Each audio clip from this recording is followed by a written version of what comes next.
වසර 2500කටත් එපැරණි ප්‍රෞඩ ඉතිහාසයකට උරුමකම් කියන සිංහල බෞද්ධ ගොවි ජනතාවගේ අදටත් බත සරු කරන ප්‍රධාන ජීවනෝපාය වන්නේ වීගොවිතැනයි. ඒ වගේම මහපොළොව අස්වද්දා ලබන ශෂ්‍ය සම්පත්වයෙන් උතුම් සම්පත ලෙස වී අස්සන්නට ඇත්තේ මහත් ගෞරවයකි.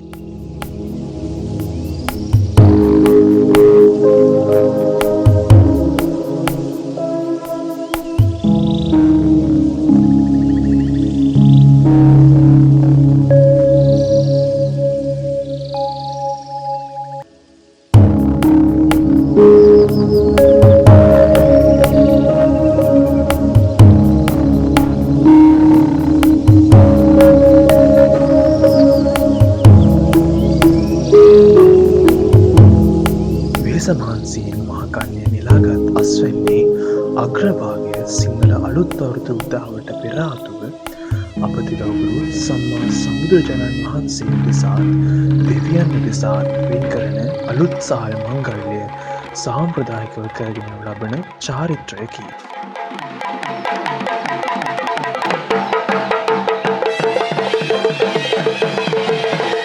පෙර රජ දවස සිට අකණ්ඩව පවත්වාගෙන ආ මෙම මංගල සම්මත අලුත් සහල් මංගල්‍ය කෘෂිකර්මයේ ජීවන වෘත්තිය කරගත් ඉපැරණි ජන සමාජයේ සංස්කෘතිය සමග බැඳීවිත් ලංකා ධරණිතලයට බුදු දහම වැඩමවීමත් සමග වඩවඩාත් වර්ධනය වී කලට වැසි ලැබී අස්සන්නද නිසි පරිදි ලැබී රට සහලින් ස්වන් පෝෂිත වී රටට දැයට දහමට සමෘද්ධිය සෞභාග්‍ය ලබාගනු පිණිස චිරාගත සම්ප්‍රදායක චාරිත්‍රමය පූජා ක්‍රමයක් ලෙසින් වර්තමානය දක්වා පවත්වාගෙන ලබනවා.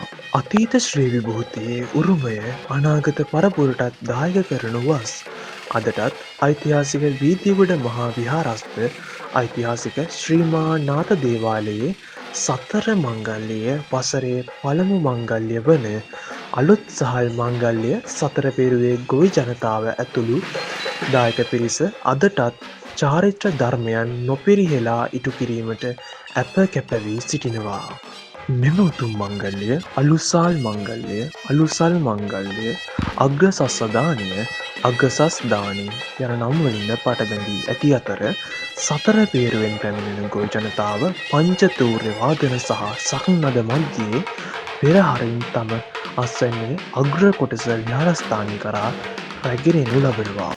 ඓතිහාසිකත්වයේ උරුම දායාදයන් අනාගතයටත් පැවරෙන මහ වගකීමක් සියදෙවුර මත හොවා ගනිමින් රයිගම් කෝරළයේ මහ පුදසුනවන් ඓතිහාසික වීදියගොඩ මහා විහාරස්ථානයත් ඓතිහාසික ශ්‍රී මහා නාථ දේවාලයත් ප්‍රධානව සිදු කෙරෙන සිව් මහා මංගල්‍යයන් අතුරෙහි ප්‍රධාන ප්‍රමුඛ මංගල්‍ය ලෙසින් සැලකෙන අලුත් සහල් මංගල්‍යයේ කටයුතු ආරම්භ කරන්නටයි අප මෙලෙසින් ඒකාත්මික වන්නේ.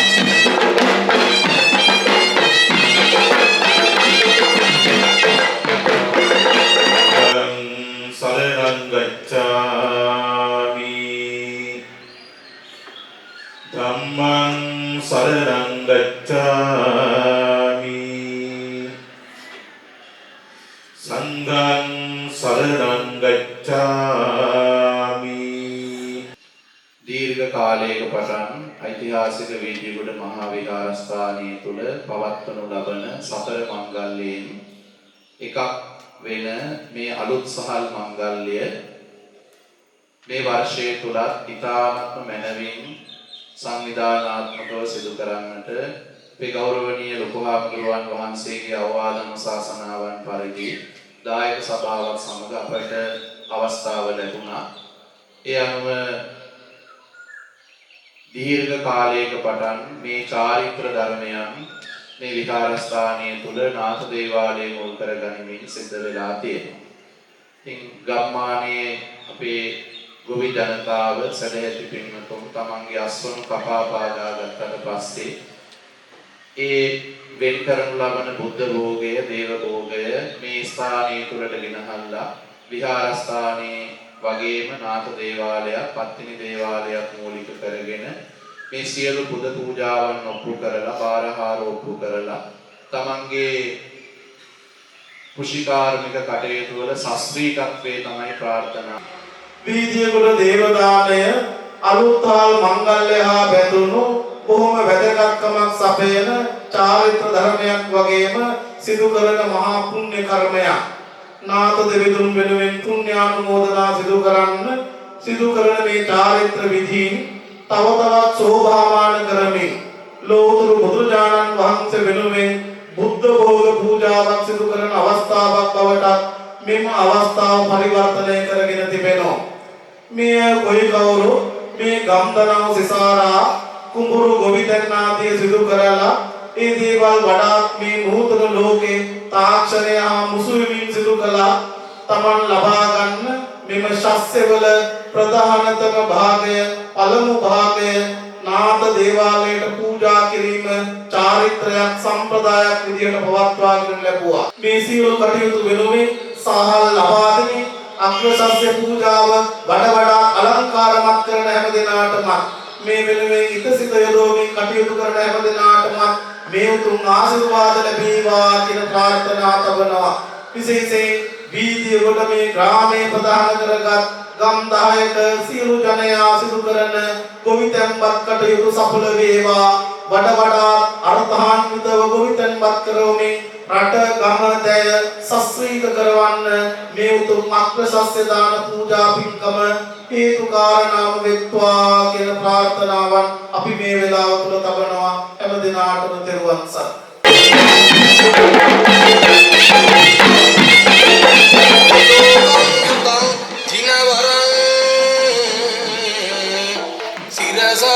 නමාමි සංසාර සින්දු තරිකුම් කරණං ච භද්‍රං සිවං සිරිතං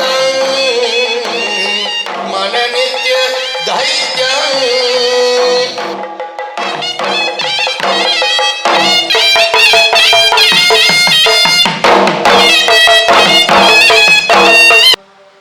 නමෝ තස්ස භගවතු අරහතෝ සම්මා සම්බුද්දස්ස නමෝ තස්ස භගවතු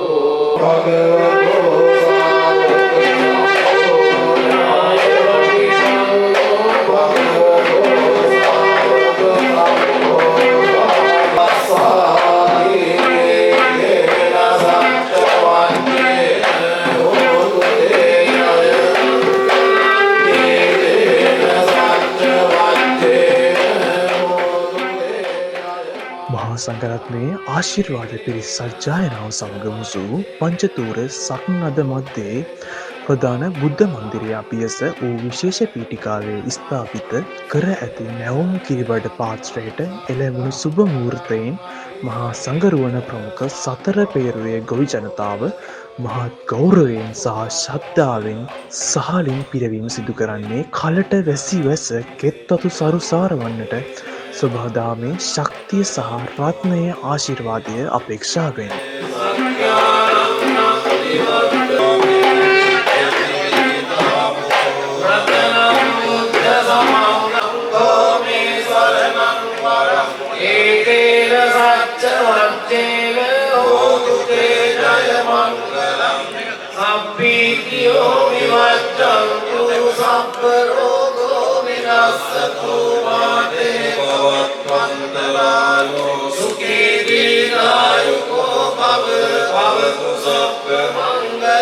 रक्तन्तु सर्वदेवता सर्वमुक्तानुभावेन सदा सत्ति भवन्तु ते भवतु सर्वमङ्गलं रक्तन्तु सर्वदेवता सर्वधर्मानुभावेन सदा सत्ति भवन्तु ते भवतु सर्वमङ्गलं रक्तन्तु सर्वदेवता